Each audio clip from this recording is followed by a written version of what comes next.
अपना मुद्दा अपनी बात। आप देख रहे हैं सैफी के साथ सच की बात। सलाम मीडिया, मैं आपके साथ हूं फिर से रहमान सैफी।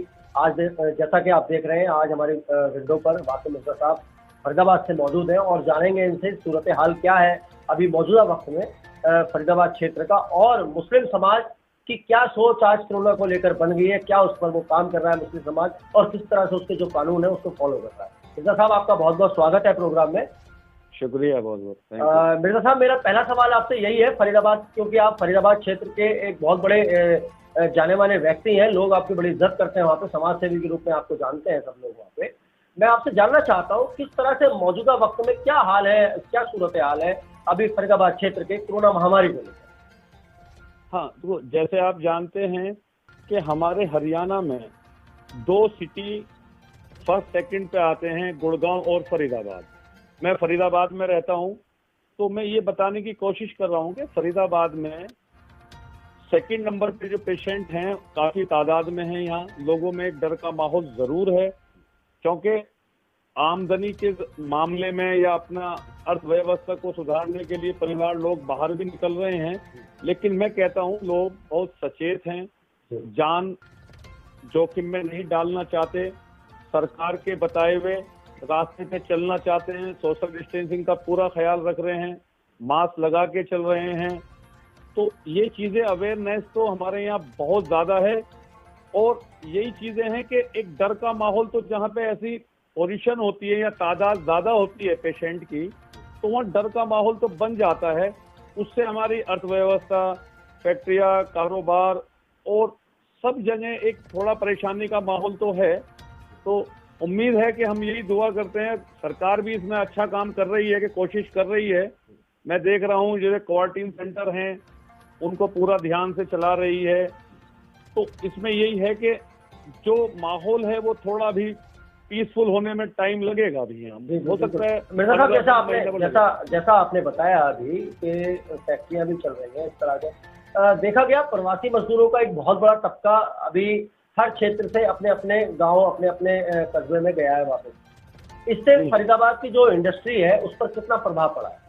हाँ, ये बात सही है। देखो, प्रवासी मजदूर के जाने से मैं कहता हूँ आज की तारीख में जो इंडस्ट्रियां चल रही हैं, मुझे लगता है कि 80-90% इंडस्ट्रियां दोबारा से स्टार्ट हुई हैं, रीस्टार्ट हुई हैं।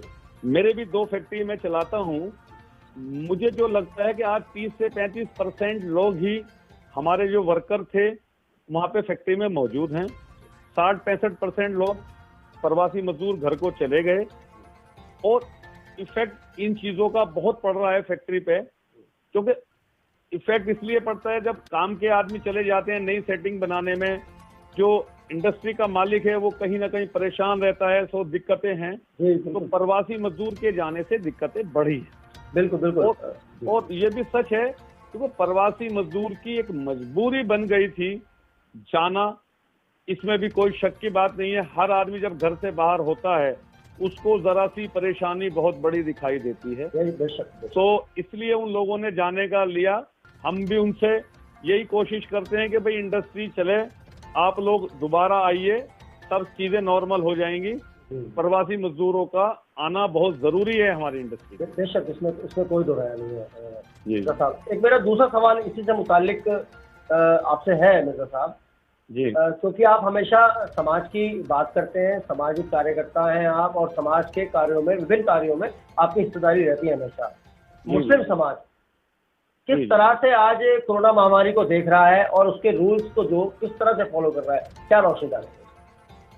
ठीक है, देखो मैं पहले देशवासियों की बात करता हूँ। ऐसा नहीं, जब से हमारे प्रधानमंत्री जी ने लॉकडाउन का हमें संदेश दिया, मैं कहता हूँ ये एक रिकॉर्ड होगा कि प्रधानमंत्री जी की बात को हमारे पूरे देश ने, चाहे वो अनपढ़ था, चाहे पढ़ा लिखा था, किसी भी क्लास का था, किसी भी ग्रेड का था, उसने उसको फॉलो किया। ये हमारे लिए, हिंदुस्तान के लिए फख्र की बात होगी। हमारे हिंदुस्तान ने इस मामले में अगर दुनिया में देखा जाए तो लॉकडाउन पालन करने में नंबर 1 पे कहलाएगा। अब आइए बात आपने मुस्लिम समाज की।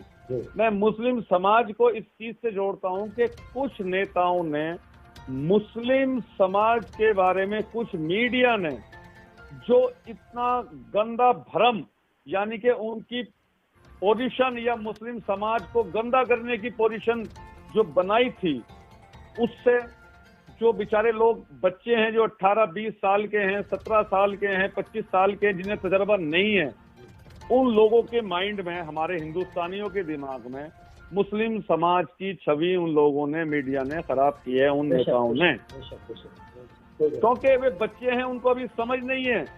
मैं कहता हूं और अदर हिंदुस्तानी जो मैच्योर है, जो हिंदुस्तान को देखता है, जिसने हिंदुस्तान में मेहनत करके हिंदुस्तान को खड़ा किया है, वे सब लोग समझते हैं हिंदुस्तान सबका है, हिंदू, मुस्लिम, सिख, ईसाई, ये सबका देश है। उन लोगों में ये भावना नहीं है।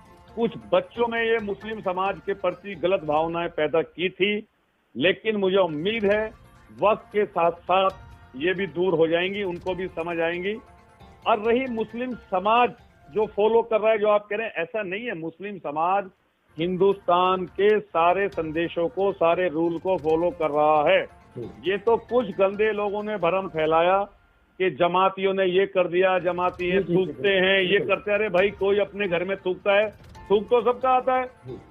और खास तौर से मैं कहता हूं कि कुछ गंदे लोग, चाहे वो पेशे में रहे हों, क्वारंटीन सेंटर में सर्विस कर रहे हों, उन लोगों ने भी एक बहुत गलत मैसेज दिया है, जो मैंने हर चैनल पे देखा कि अगर कोई मुस्लिम समाज का लोग अगर कह दे कि ये क्वारंटीन में खाना खराब है, तो वो उसका जवाब दे दे इनको तो बिरयानी चाहिए।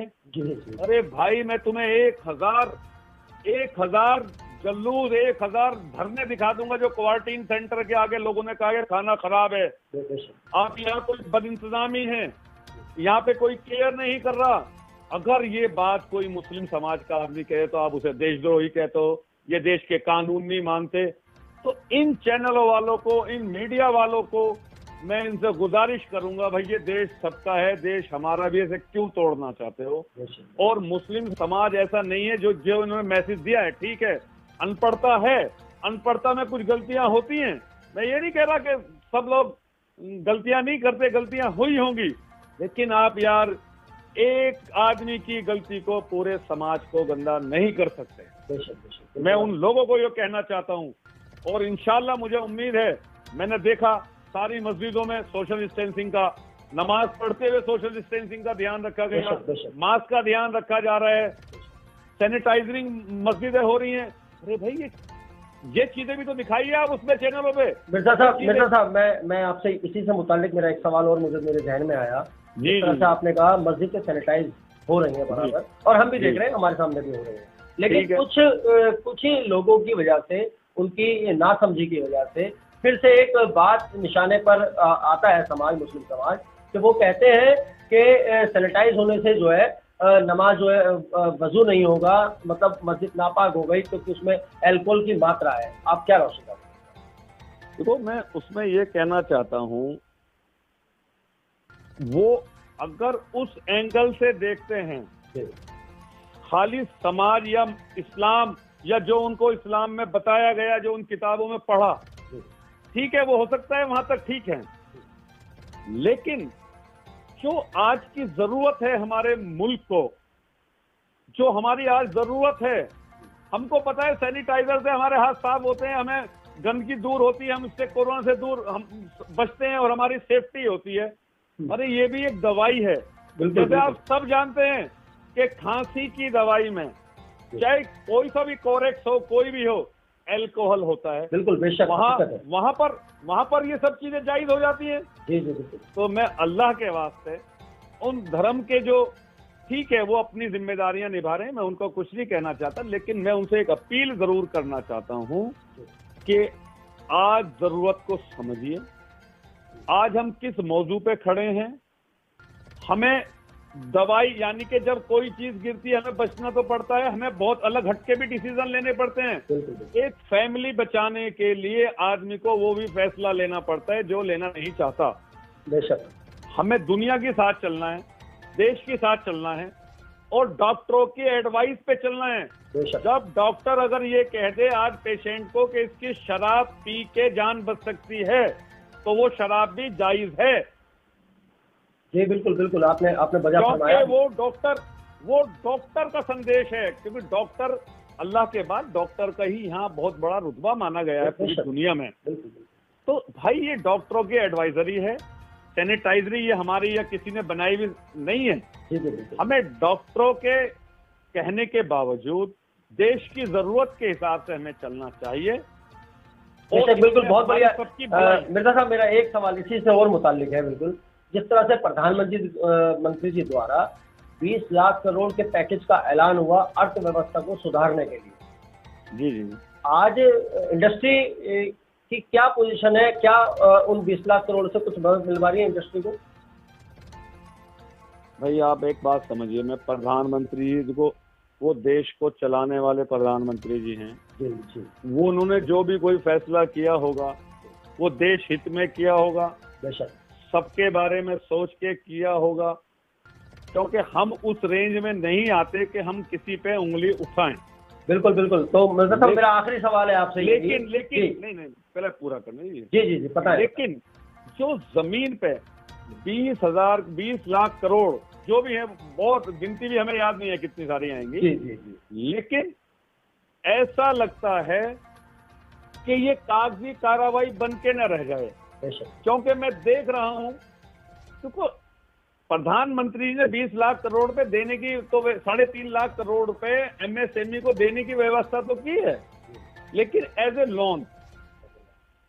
लोन का मतलब है कि हम पहले ही कर्जदार हैं, क्योंकि 6 महीने 4 महीने से हमारी आमदनी रुकी हुई है और हम लोगों को सैलरी दे पा रहे, हमसे कर्जा है। तो हम जब और कर्ज लेके किस काम के लिए लगाएं? क्योंकि अगर हमारे पास डिमांड हो, देश में डिमांड हो, प्रोडक्ट की डिमांड हो, तो हम एमएसएमई वाला लोन जाके ले सकते हैं और लेके उस काम को आगे बढ़ाएंगे।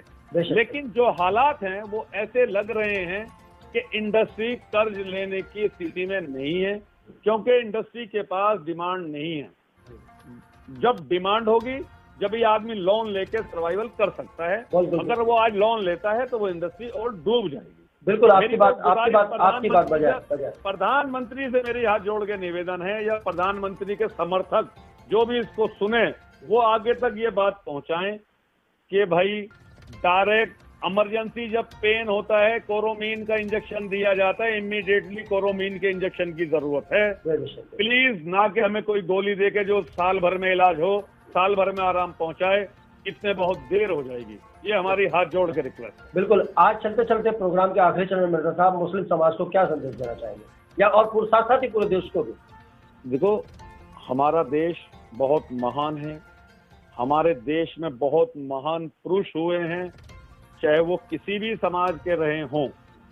लेकिन मैं 15-20 सालों से, जब से मैंने होश संभाला, मैं देखता हूं और सुनता हूं कि भाई मुस्लिम समाज में अनपढ़ता बहुत हावी है। मेरा अपना मानना है, मेरे अपने भाइयों से, मैं भी मुस्लिम समाज से ही आता हूं, कि भाई आप हमें 30 रोजे साल भर में बताए गए हैं। मैं चाहता हूं 30 और 12, तो 30 तो खैर हमने रखिए, 30 और 11, 41 रोजे आप रखिए। जो 11 महीने बिना रोजे वाले हैं, मैं कहता हूं एक दिन आप अपने बच्चों की फीस के लिए रोजा रखिए।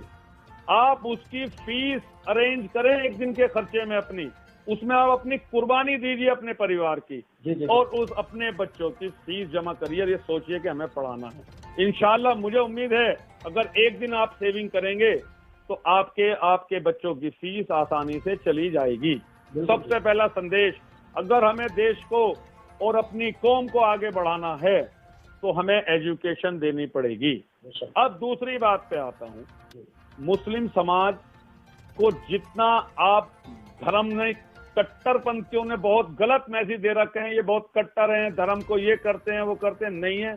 जितना सॉफ्ट इस्लाम है कोई मजहब नहीं है। मैं आपको बताना चाहता हूँ, इस्लाम का मायना है भूखे को खाना खिलाना, प्यासे को पानी पिलाना। लेकिन इस मीडिया ने और कुछ लोगों ने इसका दुरुपयोग करके उल्टा लोगों को मैसेज दे रहे हैं। अरे इस्लाम को अगर अपनाओगे, इस्लाम को अगर समझोगे, आप उन लोगों से जुड़े ही रहोगे। मैं उन लोगों को ये कहना चाहता हूं, और खास तौर से इस्लाम समाज के लोगों को ये कहना चाहता हूं कि आप अपनी मस्जिदों को ठीक करें, अपनी मस्जिदों के कागजात ठीक करें, लीगल कागज ठीक करें, अपने मदरसों के कागज ठीक करें, क्योंकि कानून सबके लिए बराबर है। और जब किसी गंदे आदमी को किसी से चिढ़ हो जाती है, परेशानी हो जाती है, तो वो लीगल भी लड़ता है। सबसे पहले कहता है, ला भाई तेरे कागज कहाँ हैं, तेरी बैनामा कहाँ है, तेरी रजिस्ट्री कहाँ है, तेरे डॉक्यूमेंट्स कहाँ हैं, ला तेरा फंड कहाँ है, तेरा बैंक बैलेंस कितना है। तो भाई मेरी सबसे एडवाइस है, अपनी मस्जिदों के कागज ठीक करें। हमें अपने पास लीगल एडवाइजर रखने चाहिए। हमें अपनी मस्जिदों के सारे कागज मदरसों के पूरे करने चाहिए। हमें ये सबसे पहले अहम काम करना चाहिए। बिल्कुल, बहुत अच्छी जानकारी आपने मिर्जा साहब दी और हम अपने दर्शकों से। और एक चीज प्लीज, एक चीज और मैं ये कहना चाहूंगा, जो हमारे इस्लाम समाज के एडवोकेट साहब हैं, एडवोकेट साहब लोग अगर मेरी कोई बात सुने, मेरी गुजारिश है कि आप मस्जिदों को अपना समझें, अपना घर समझें। और जैसे अपने घर के कागज, आप अपने परिवार के कागज, अपने डॉक्यूमेंट्स परिवार के आप बनवाते हैं, अल्लाह के वास्ते ये जिम्मेदारी वो खुद लें और ये समझें, अपनी जिम्मेदारी समझें, क्योंकि इनको तो कागजों के बारे में नॉलेज नहीं है।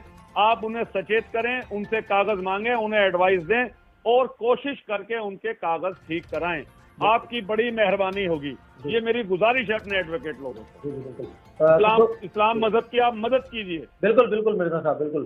तो दोस्तों, ये मिर्जा साहब थे हमारे साथ फरीदाबाद से, और बहुत अच्छी जानकारी, बहुत उम्दा जानकारी और बहुत ही देश को समझाने वाली बातें सारी जो है मिर्जा साहब ने कही। और हम भी अपने चैनल के माध्यम से अपील करते हैं कि कुछ तो लोग ऐसे होंगे जो इन सब बातों पे अमल करेंगे, जिसकी वजह से पूरे देश का सर जो है पूरी कंट्री के पूरे वर्ल्ड के सामने और गर्व से बड़ा हो जाएगा। तो दोस्तों, अगले मुद्दे के साथ, एक नई बात के साथ हम आपके सामने फिर हाजिर रहेंगे। जय हिंद।